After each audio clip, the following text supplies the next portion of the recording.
So, guys, Peter Obi becoming the president of Nigeria is going to expose the incapacitation of many of our Nigerian politicians. Honestly, Peter Obi remains a very big threat to them, and that is why they are doing all their best to make sure he doesn't near that seat. But you know what? It will soon happen because the record of Peter Obi cannot be hidden. You know, you cannot sweep it under the carpet. Nigerians, you need to see what happened to Peter Obi in this video. Please, I plead with you to take your time to watch this video to the end. I mean to the end. And if you enjoyed what you are going to see here, don't forget to like, share, subscribe, comment, and also I want you to be excited, honestly, by what you are going to see in this video, because you know, good things cannot just be swept under the carpet like that. Let's take a look. It's somebody that I'm sure we all love very much. Distinguished ladies and gentlemen, it's my pleasure to announce the winner, Mr. Peter Gregory Obi. I'm sure we can do better than that for Peter.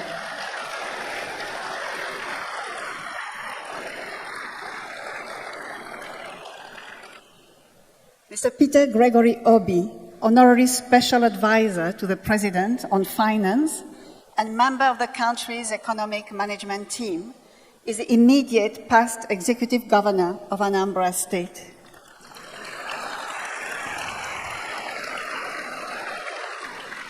Mr. Obi attended Christ the King College, Onitsha, and graduated from the University of Nigeria, Nsukka, with a bachelor's degree in philosophy. He has attended several executive programs at top business schools in Nigeria and abroad, including Harvard Business School and Kellogg Graduate School of Management, USA. He is an alumnus of Lagos Business School, having attended the Chief Executive Program, CEP 11, in 2002. Mr. Peter Obi is a thoroughbred professional and fellow of the Chartered Institute of Bankers of Nigeria. He has excelled both in private enterprise and public service, and had at various times been the chairman, Fidelity Bank PLC, chairman, Guardian Express Mortgage Bank Limited, chairman, Paymaster PLC, to mention just a few. As governor, he was elected vice chairman of the Nigeria Governors Forum and chairman, Southeast Governors Forum, amongst numerous other federal government appointments. Recently honored as the Outstanding Igbo Man of the Decade by the Champion newspaper, Mr. Obi is credited with introducing fundamental changes in Nigerian politics and is remembered for the following achievements while in office: exemplary commitment to reforms and development, building relationships between Anambra State and other countries such as USA, Britain, Russia, European Union, Belgium, Israel, Venezuela, and others. Attracted big Fortune 500 companies like SAB Miller, Distel, and GlaxoSmithKline, Nemeth Pharmaceuticals, etc., to Anambra State. Under him, Anambra State was rated the least indebted state in Nigeria by the Debt Management Office. Anambra was adjudged by the Federal Ministry of Works the state with the best network of roads in the country, having asphalted over 800 kilometers of roads. He reopened long-closed schools and returned missionary schools to the original owners with a grant of 6 billion naira for their rehabilitation, distributing over 30,000 computers, internet access, Microsoft academies to over 500 schools. Anambra State students, for the first time, achieved first place nationwide in the 2013 WAEC and NECO Common Entrance examinations. He provided 700 buses to secondary schools in the state and provided boreholes to over 300 schools. He also built classroom blocks in all the 177 communities in the state. He ensured the payment of over 35 billion naira in outstanding pensions and gratuities in the state since 1999.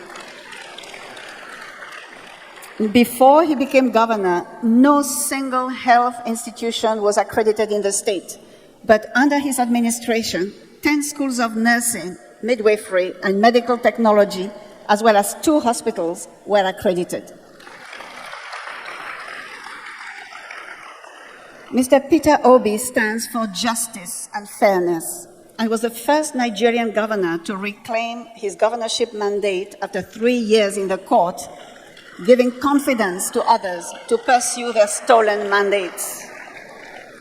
He is also the first governor in Anambra State to serve for 2 terms since democratic rule in 1979. Perhaps Mr. Peter Obi's greatest legacy in office was his financial prudence. He funded development projects without borrowing money from financial institutions, nor raising bonds. And he handed over to his successor, Mr. Willie Obiano, also an alumnus of LBS, the sum of 75 billion naira in the form of cash local foreign investments. In a recent testimony, the Anglican Bishop of the Diocese of Amici, Right Reverend E.O. Ikako, spoke glowingly of Mr. Peter Obi while advising his successor, Mr. Willie Obiano, to toe his checkered steps. Mr. Obi is a native of Amatutu village, Agulu, Anaucha, LGA of Anambra State, and he's married to Margaret with 2 children.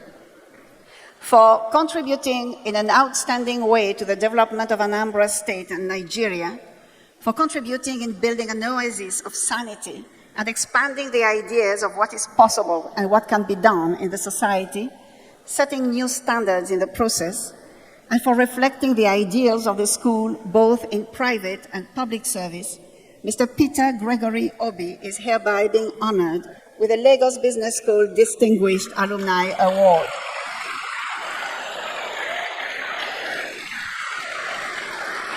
By special request, I'd like to invite the Dean, Lagos Business School, Dr. Naso Konedo, to please join the President in giving the award to Mr. Peter Obi. Can we please clap for the Dean as she comes up?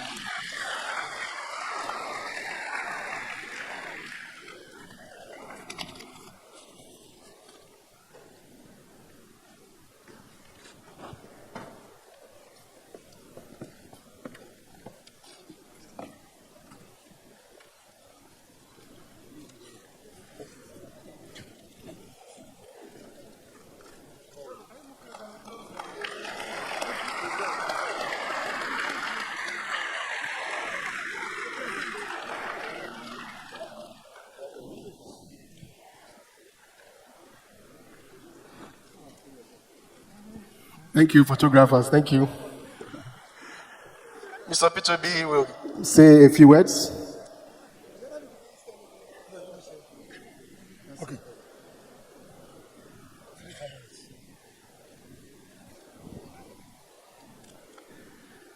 Distinguished ladies and gentlemen, I was just saying that the other people didn't say anything. I wonder why they want me to say something. Mine will be just gratitude. Number 1 is gratitude to Lagos Business School for what they are doing and their contribution in building a better country. Number 2 is gratitude to the association for what they are doing. And number 3 is same gratitude to all of you who are gathered here. I'm sure you're helping to build a better Nigeria. Thank you for this night. But in doing so, when they were reading, they always said I left 75 billion. I always like to correct it whenever people say that. We didn't borrow because, I saw when they talked about we didn't borrow from the bank and no bond was issued, nobody clapped. Because it was bad business for most people here. We didn't borrow because we know it would be difficult for us to pay back. Some states are borrowing because they can pay back. But for me, the reason why we didn't borrow is that we needed to first. I always say, people always say, what is your greatest achievement in Anambra State? I always say to them, bringing civility and order in governance. It is not about infrastructure.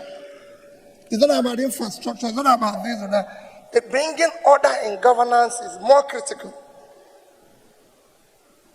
Some of you might not know that the greatest problem we face is not just corruption, but even indiscipline and irresponsibility of office holders.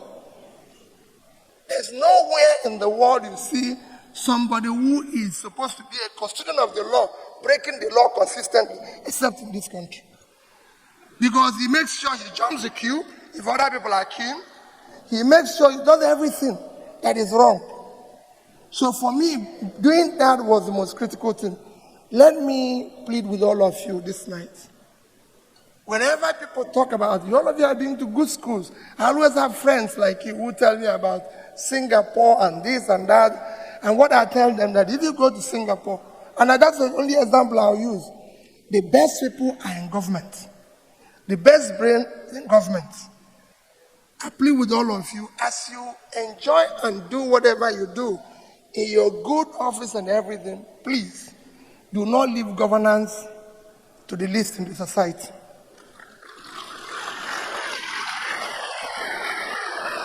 That's what we are doing today. The role models we have in government are the least in the society. And all of us are complaining.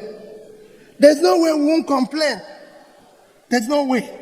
People said to me, how were you able to save money? It was very simple. All we did was to shut down the cost of governance. In 8 years, I never had a governor's lodge in Abuja. Why should I have it? I don't live in Abuja. It's not necessary. As a governor's lodge in Lagos, you can go and sit. I lived there for 25 years. I don't live in Lagos. Why should we have governor's office in Lagos? In one year alone, we cut the cost of governor's travel by 80%. Why? When they invite me to Abuja for meeting, I'm the only person invited. Why should I go with 30 other people who nobody invited? And they have no reason to be there. And that's what is happening. You don't need to go too far. So it's important that you know that. That is what is their problem, the cost. I have to pay for 30 people, nobody invited for the meeting. They constitute a nuisance to the traveling public at the airport. I go to the hotel and pay for them, and you know, because they're idle, they eat more. Because they have nothing they're doing. Why should I pay for them? And that was the cost. And it's important that if you people get involved, because when people say, they say, where did you get the money from? We didn't get the money from anywhere. We had 11, 12 governors guest house when I started. I shut all of them down. I'm a married man. If I finish work, I go home. It's as though this is why I should go to guest house. Because he's the governor. The governor has to live an exemplary life. It's important that you people, the reason why I'm saying this for you to get involved. I give you one example that saved us over $500 million. Obasanjo was to visit Anambra State. In my tenure, he has phoned me. He's there and they said, I have to build the presidential lodge. I said, the president doesn't live in Anambra State. Why should I build a lodge for him? By the time I know it, they have directed somebody who had already packaged contract of $500 million. I said, we will build the house. Within 6 months, we will complete it. I said, not as long as I'm here. You're not going to build this place. The president can come in the morning and go in the evening. He doesn't have to sleep here. He doesn't have to sleep here, and I'm not going to do it. When the president phoned me directly, when Obasanjo said, yes, he must sleep in Anambra State, I went to him. I said, Mr. President, it's very simple. I have a lodge as a governor. My bed, everything is there. What I'm going to do, I went to his people, let me vacate this place for 1 month. For you people, you stay here. When you go, I come back. I don't need to build a new house. And believe me, they accepted my own position, but took my keys for 1 week. I asked my wife, listen, carry everything out. We'll go 1 week, let them stay here. He slept in my own bedroom and everything. And 1 week we spent in a hotel in Oka, 120,000 naira. That would have cost us ₦1 million. Why are we going to do it? We don't need a lodge. Because when people say it, they say, how did you do it? We shut down the cost of everything. And I can say it here, access people, banker here. I have in Anambra State, today I left, today, not even today I left, have at least $50 million. I didn't say naira in Access Bank. They have at least $56 million in Fidelity Bank, and they have at least $50 million in Diamond Bank. Because we said we will save our money. We don't need to. But I'm saying all of you here can do it. There's enough money in this country. The irresponsibility, waste is too much. The greed is too high. This is the only country where people like me in office wants to own everything in the world. It is not so. You don't need to. You can serve your people, reduce your greed, and produce maximum money. So please, I urge all of you, be part of building this country. You can do it. I've handed over to one of you. And like I told him the day I handed over, I spent my time, I spent my energy, I spent whatever little savings I have to make sure that he is the governor. He started well. Everybody listened to me the day I handed over to him. I have no agreement with him. I have nothing with him. The only thing I have with him is, please build a better future for the children of Anambra State. Give them a better life. All of you here can participate.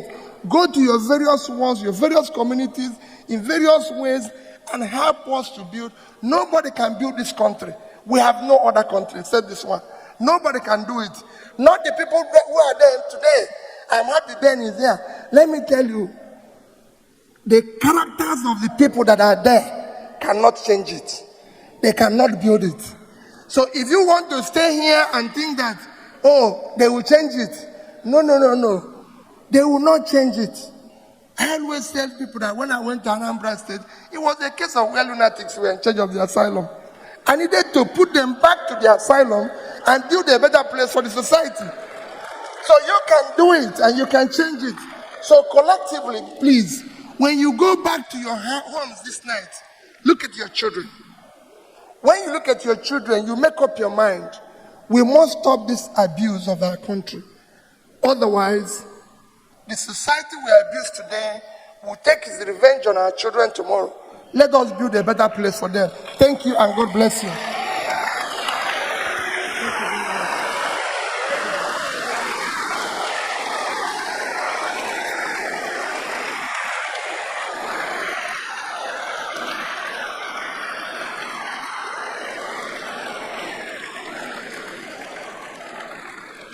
So guys, you can see why they don't want Peter Obi to near that seat of power. Peter Obi coming into the polity has already changed, the politics of Nigeria. You can imagine what will happen if Peter Obi becomes the president of this Nigeria. Honestly, politics in Nigeria is going to change. And that is what the politicians are afraid of.